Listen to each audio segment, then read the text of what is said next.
துபாயில் மழைக்கு அப்புறமா என்ன நடக்குங்கிறத பற்றி தான் நம்ம இப்போ பேச வந்திருக்கோம். துபாயில் பெஞ்சது என்னவோ ஒரு நாள் மழை, அதுக்கப்புறமா இன்ன வரைக்கும் 5 நாள் ஆச்சு. நிறைய இடங்கள் இன்னும் ரெக்கவர் ஆகாத இடங்கள் இன்னும் இருக்குது, தண்ணிக்குள்ளே தான் இருக்குது.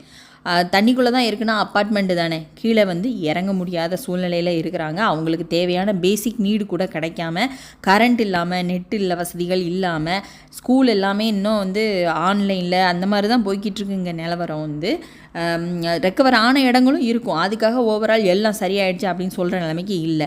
இதை வந்து ஒரு 5 நாள் ஆச்சு இன்னை வரைக்கும். ஒரு டீம் ஷார்ஜாவில் ஒரே ஒரு ஸ்பாட்டை வச்சு அங்கே வந்து ஃபுட்டு, பேசிக் நீட்ஸ் எல்லாம் உங்களால் என்ன முடியுமோ அதை கொடுத்து ஹெல்ப் பண்ணுங்கன்னு சொல்லிட்டு சோஷியல் மீடியா இன்ஃப்ளூயன்சர் மூலமாக ராத்திரி பகல்னு பார்க்காம இன்னும் ஹெல்ப் பண்ணிகிட்டே தான் இருக்கிறாங்க. பேப்பர்லாம் கூட வந்திருக்கும். இன்ஸ்டாகிராம் பேஜில் பார்த்தீங்கன்னா கண்டிப்பாக தெரியும். நான் லிங்க்லாம் கொடுக்குறேன், நீங்கள் அவங்க என்ன பண்ணிகிட்டு இருக்காங்கங்கிறத நீங்கள் பார்க்கலாம்.